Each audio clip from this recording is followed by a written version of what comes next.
नमस्कार, आप सभी का स्वागत है मेरे चैनल प्रवीण में। जैसा कि आपको पता है कि हम लोग हिंदी साहित्य का संक्षिप्त इतिहास जो कि UP, TGT, PGT, UGC, net और सभी प्रकार की प्रतियोगिता परीक्षाओं में पूछा जाता है। हिंदी साहित्य का एक संक्षिप्त इतिहास हम लोग पढ़ रहे हैं। बहुत ही प्रतिष्ठित चीज है। यहाँ से हम लोग एक एक कवि के बारे में उनकी रचनाएं, उनके वक्तव्य, उनकी बातें, उनका काल विभाजन, उनका साहित्य में योगदान, सारी चीजें हम एक एक कवि के माध्यम से पूरा ज्ञात करते चले जा रहे हैं। तो उसी की कड़ी में आज का वीडियो है आचार्य हजारी प्रसाद द्विवेदी जी के बारे में। हम उनके बारे में समस्त चीजें समझेंगे, उनके जन्म से लेके उनके साहित्य के अवदान तक और उन्होंने किस काल को कैसे विभाजित किया है। तो चलिए देरी न करते हुए आज का वीडियो शुरू करते हैं। आचार्य हजारी प्रसाद द्विवेदी जी का जन्म काल है 1907 ईस्वी में। कब जन्म हुआ था? 1907 ईस्वी में। वीडियो में अगर कुछ दिखाई न देगा तो परेशान नहीं होगा, सुन के भी समझ सकते हैं और मैं लिखता चला जाऊंगा। तो जन्म हुआ था कब? 1907 में। कहाँ जन्म हुआ था? ये जिला बलिया है, उत्तर प्रदेश में एक जिला है बलिया, ठीक है। बलिया में गांव है छपरा। कौन सा गांव है? छपरा। तो छपरा जिला बलिया उत्तर प्रदेश में हजारी प्रसाद जी का जन्म 1907 ईस्वी में हुआ था, 1907। ठीक है, आगे बढ़ते हैं और इनके मृत्यु के बारे में जानेंगे। और इनका मृत्यु जो है 1979 या 1979 ईस्वी को हुआ था। कब हुआ था? 19 मई 1979 ईस्वी को इनका मृत्यु हुआ। किसका? हजारी प्रसाद द्विवेदी जी का। जन्म कब हुआ? छपरा एक गांव है बलिया में, ठीक है। कब हुआ? 1907 ईस्वी में। और इनकी जो प्रमुख रचनाएं हैं जिसके लिए जाने जाते हैं वो देखिए, इनकी 3 रचनाएं हैं। फिर से देखिएगा, इनकी 3 रचनाएं जिसके लिए जाने जाते हैं। हिंदी साहित्य उद्भव और विकास। हिंदी साहित्य उद्भव और विकास 1952 में इन्होंने एक रचना लिखी। साथ ही साथ हिंदी साहित्य की भूमिका और हिंदी साहित्य में आदिकाल, ये इनकी 3 रचनाएं हैं। इसमें सबसे पहली रचना के बारे में बात करेंगे तो हिंदी साहित्य की भूमिका है, 1940 में आई। दूसरी रचना इनकी जो है हिंदी साहित्य उद्भव और विकास है, ये ऐतिहासिक सब पुस्तकें हैं तीनों के तीनों। और ये हिंदी साहित्य का आदिकाल 1953 में आया। तो 3 इनकी जो है प्रमुख रचनाएं हैं जिससे जो हिंदी के इतिहास के बारे में जानकारी देती हैं। चलिए आगे बढ़ते हैं। अब हम जानेंगे कि जैसा कि आपने पिछली वीडियो में देखा था कि रामचंद्र शुक्ल जी ने भी काल विभाजन का काम किया था। काल विभाजन का काम किया था। तो आचार्य द्विवेदी जी ने भी शुक्ल जी के ही काल विभाजन में थोड़ा बहुत फेरबदल किया है। क्या किया है? थोड़ा बहुत आगे पीछे किया है। और इनका काल विभाजन 4 प्रकार से हुआ है। पहला आप देखेंगे आदिकाल, 1000 से लेकर 1400 ईस्वी तक इन्होंने आदिकाल माना। ये देखिए प्रश्न बहुत इंपॉर्टेंट है। कई बार ये पूछता है कि रामचंद्र शुक्ल जी ने आदिकाल का समय क्या माना है, या हजारी प्रसाद जी ने आदिकाल का समय क्या माना है, या ऐसे पूछेगा कि आदिकाल या हजारी प्रसाद जी ने आदिकाल को क्या कहा है, रामचंद्र शुक्ल जी ने आदिकाल को क्या कहा है। तो ये समझते चलिए। फिर उसके बाद भक्ति काल, 1400 से लेकर 1600 ईस्वी तक भक्ति काल का नामकरण किया गया है, काल विभाजन किया गया है। भक्ति के बाद रीति आती है, 1600 से लेकर 1800 ईस्वी तक इन्होंने रीति काल को बताया है। और आधुनिक काल जो है 1800 से लेकर 1952 ईस्वी तक इन्होंने बताया। तो 4 कालों में रामचंद्र शुक्ल जी भी बांटते थे। 4 भागों में ही आचार्य हजारी प्रसाद द्विवेदी भी बांटते हैं। इन्होंने आदिकाल को 1000 से लेकर 1400 ईस्वी तक माना, भक्ति काल को 1400 से लेकर 1600 ईस्वी तक माना, रीति काल को 1600 से लेकर 1800 तक और आधुनिक काल को 1800 से लेकर 1952 ईस्वी तक माना है। देखिएगा ये सब ईस्वी हैं, यहाँ कंफ्यूजन नहीं होइएगा। आगे बढ़ते हैं। जो विशेष तथ्य इनके बारे में है इसके बारे में जानकारी लीजिएगा। कह रहा है कि आचार्य हजारी प्रसाद द्विवेदी आचार्य शुक्ल जी के बाद सबसे बड़े आलोचक माने जाते हैं। ये प्रश्न इंपॉर्टेंट है। प्रश्न पूछेगा कि हिंदी साहित्य में रामचंद्र शुक्ल जी के बाद सबसे बड़े आलोचक कौन थे? तो कौन थे? आचार्य हजारी प्रसाद द्विवेदी। डॉक्टर गणपति गुप्त के शब्दों में संभवतः द्विवेदी जी सबसे पहले व्यक्ति हैं जिन्होंने आचार्य शुक्ल की अनेक धारणाओं स्थापनाओं को चुनौती देते हुए उन्हें सबल प्रमाणों के आधार पर खंडित किया। मतलब आप ये कह सकते हैं कि द्विवेदी जी पहले ऐसे व्यक्ति हैं जिन्होंने रामचंद्र शुक्ल जी की जो स्थापनाएं हैं, जो उन्होंने काल विभाजन किया या जो उन्होंने स्थापनाएं स्थापित की, उसको तर्कपूर्वक प्रमाणों के आधार पर खंडित करने का प्रयास किया है, ऐसा गणपति चंद्रगुप्त ने माना है। ये इनका कथन बहुत ही इंपॉर्टेंट है। कथन भी आप जानते हैं कई बार पूछ देता है। आगे देखेंगे, कह रहा है कि इन्होंने शुक्ल के वीर गाथा काल को आदि काल के नाम से कहा है। ये भी इंपॉर्टेंट प्रश्न है। शुक्ल जी ने क्या कहा है? आदि काल को वीर गाथा काल कहा है और इन्होंने आदिकाल ही कहा है। इन्होंने रामचंद्र शुक्ल जी ने वीरगाथा काल कहा, हजारी प्रसाद जी ने से क्या कहा? पुनः आदिकाल कहा। इन्होंने आदिकाल को अत्यधिक विरोधों एवं व्याधियों का युग भी कहा है। प्रश्न से पूछ देगा कि आदिकाल को विरोध और व्याघातों का युग किसने कहा? तो किसने कहा? राम हजारी प्रसाद द्विवेदी जी ने कहा। विरोधों और व्याघातों का युग किसने कहा? हजारी प्रसाद द्विवेदी ने कहा। ठीक है। कह रहा है कि काशी हिंदू विश्वविद्यालय में हिंदी विभाग के अध्यक्ष, काशी नागरिक पत्रिका के संपादक और उत्तर प्रदेश हिंदी ग्रंथ अकादमी के अध्यक्ष के रूप में इनकी सेवाएं सराहनीय हैं। अर्थात काशी हिंदू विश्वविद्यालय में इन्होंने हिंदी विभाग के अध्यक्ष पद पे भी कार्य किया, नागरिक प्रचारी पत्रिका का संपादन भी किया। आपको भी पीछे हम लोग पढ़े थे। इनकी प्रतिभा से प्रभावित होकर लखनऊ विश्वविद्यालय ने इन्हें डिलीट की उपाधि प्रदान की तथा भारत सरकार ने इन्हें, देखिएगा, पद्म भूषण अलंकार से सम्मानित किया। तो पद्म भूषण किसको मिला? हजारी प्रसाद जी को। ठीक है। नागरिक प्रचारी पत्रिका का संपादन किसने किया? हजारी प्रसाद द्विवेदी जी ने किया।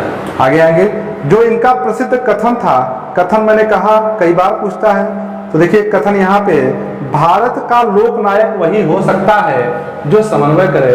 तुलसीदास जी के बारे में इनका कथन है जो अनेकों बार पूछा गया है कि भारत का लोकनायक वही हो सकता है जो समन्वय करे। ये किसने कहा? तो किसने कहा? हजारी प्रसाद जी ने कहा। किसके बारे में कहा?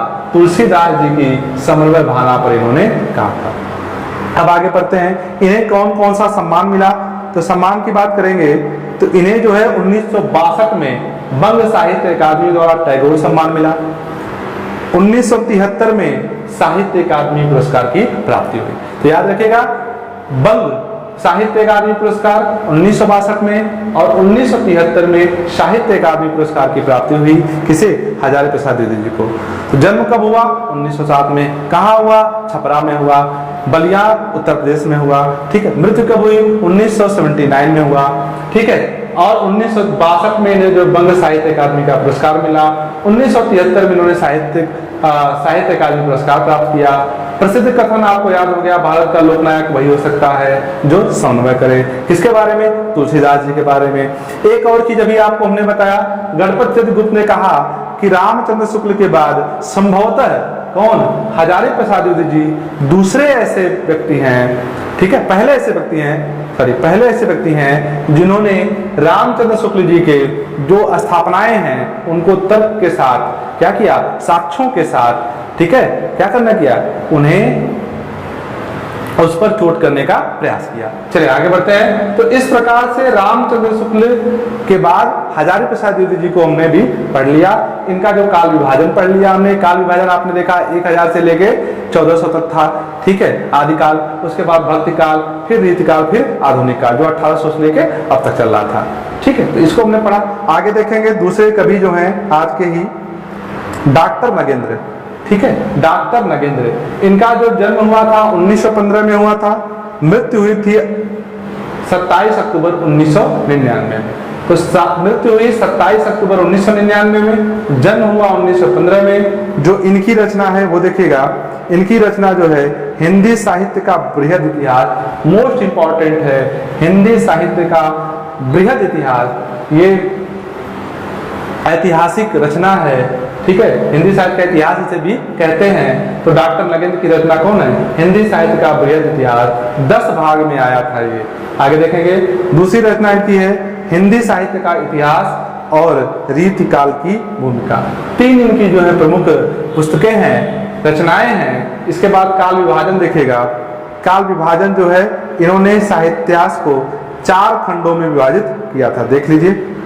कौन से 4 खंडों में किया? इन्होंने 4 खंडों में भागा और फिर उस 4 को भी 4 उपखंडों में बांटा था। देखिए यहाँ पे भी 4 भागों में बांटकर और 4 उपखंडों में बांटा गया था। देखेंगे, पहला आदिकाल 7वीं से लेकर 14वीं सदी तक, भक्ति काल 14 से लेकर 17वीं शताब्दी तक, रीतिकाल 17 से लेकर 19वीं शताब्दी तक, आधुनिक काल 19 से लेकर अब तक। ठीक है, इन्होंने क्या किया कि आधुनिक काल को भी कई भागों में बांटा। देखेंगे, आधुनिक काल को बांटा है पुनर्जागरण काल या भारतेंदु काल 1857 से लेकर 1900, जागरण सुधार काल जिसे द्विवेदी काल भी कहा जाता है 1900 से लेकर 1918 तक, छायावाद काल 1918 से लेकर 1938 तक, छादोत्तर काल जो है उसमें आएंगे तो प्रगतिवाद प्रयोग काल 1936 से लेकर 43 तक, नवलेखन काल 43 से लेकर अब तक। प्रगति और प्रयोग 1936 से शुरू होते हैं, कहीं पे 38 दिया हुआ है, तो 1936 से लेकर 43 तक प्रगतिवाद था और 43 से लेकर 53 तक कौन था? प्रयोगवाद था। ठीक है, प्रगतिवाद और प्रयोगवाद। प्रयोगवाद के जनक कौन थे बताया जाएगा आगे भी, अगेन जी थे। और नवलेखन काल चल रहा है 1953 से अब तक। आगे आएंगे विशेषताओं के बारे में। ठीक है, विशेष तथ्य जो है, इन्होंने 1948 में रीतिकाल की भूमिका और महादेव कवि इस पर जो है शोध उपाधि भी प्राप्त की थी। तो ये इनकी विशेषताएं हैं, किसकी? डॉक्टर नागेंद्र जी की। ठीक है, तो इनका जन्म से लेके मृत्यु तक का हमने अवलोकन किया। 1915 से लेके मृत्यु हुआ था 27 अक्टूबर 1999 में। इनकी प्रमुख रचनाएं क्या है? हिंदी साहित्य का बृहद इतिहास 10 भागों में 1973 में आई। हिंदी साहित्य का इतिहास आया, हिंदी साहित्य का इतिहास आया, फिर रीतिकाल की भूमिका आई। काल विभाजन इन्होंने 4 भागों में किया और उसमें भी कुछ उपकाल विभाजित किए हैं। जैसे आपने देखा कि आधुनिक काल को भी 4 भागों में बांटा गया है। ठीक है, आदिकाल 7वीं से लेकर 14वीं सदी, 7 दूना 14, भक्ति काल 14 से 17, रीतिकाल 17 से 19 और आधुनिक काल 1900 से लेकर अब तक। पुनर्जागरण काल आपने देखा कब हुआ था? 1857 से लेके 1900, जागरण सुधार काल 1900 से लेकर 1918 तक, छायावाद काल 18 से लेकर 38 तक, छायोत्तर काल उसमें भी 2 भाग, प्रयोगवाद और प्रगतिवाद 38 से लेकर 53 तक, नवलेखन काल 1953 से लेकर अब तक। तो इस प्रकार डॉक्टर नगेंद्र जी के जीवन के बारे में, उनकी रचनाओं के बारे में हमने संपूर्ण जानकारी प्राप्त की। आगे देखेंगे, एक और कवि हैं, आज के लिए देख लेते हैं, फिर आगे देखेंगे अगले दिन। डॉक्टर राम कुमार वर्मा। डॉक्टर राम कुमार वर्मा के बारे में जानते हैं आप लोग। ये जो है प्रमुख आलोचक थे। इनका जन्म हुआ था 15 सितंबर 1905, मृत्यु हुआ था 1990 में। जन्म कहाँ हुआ था? सागर मध्य प्रदेश में। सागर मध्य प्रदेश का एक जिला है, यहाँ पे इनका जन्म हुआ। डॉक्टर राम कुमार वर्मा की इनकी रचनाएं जो है हिंदी साहित्य का आलोचनात्मक इतिहास है। सबसे महत्वपूर्ण इनकी रचना है हिंदी साहित्य का आलोचनात्मक इतिहास। ठीक है, प्रकाशन कब हुआ था? 1938 ईस्वी में इसका प्रकाशन हुआ। इनको जो है पद्म भूषण मिला था 1963 ईस्वी में। इनकी प्रमुख कृतियां देखिएगा, अंजलि है, हिमहास है, निरीथ है, जौहर है, चित्तौड़ की चिंता, आकाशगंगा, रूप राशि, चित्ररेखा, एकलव्य, अभिशाप, ये इनकी क्या है? प्रमुख रचना है। इन्होंने भी काल विभाजन का प्रयास किया था और इन्होंने संपूर्ण हिंदी साहित्य को 5 भागों में विभाजित किया। कितने भागों में? 5 भागों में विभाजित किया था। तो देखिएगा, संधि काल 750 से लेकर 1000 तक, चारण काल 1000 से लेकर 1375 तक, भक्ति काल 1375 से लेकर 17 तक, रीति काल 1700 से लेकर 1900 तक और आधुनिक काल 1900 से लेकर अब तक। तो 1 2 3 4 5 मैंने संधि काल इन्होंने क्या किया?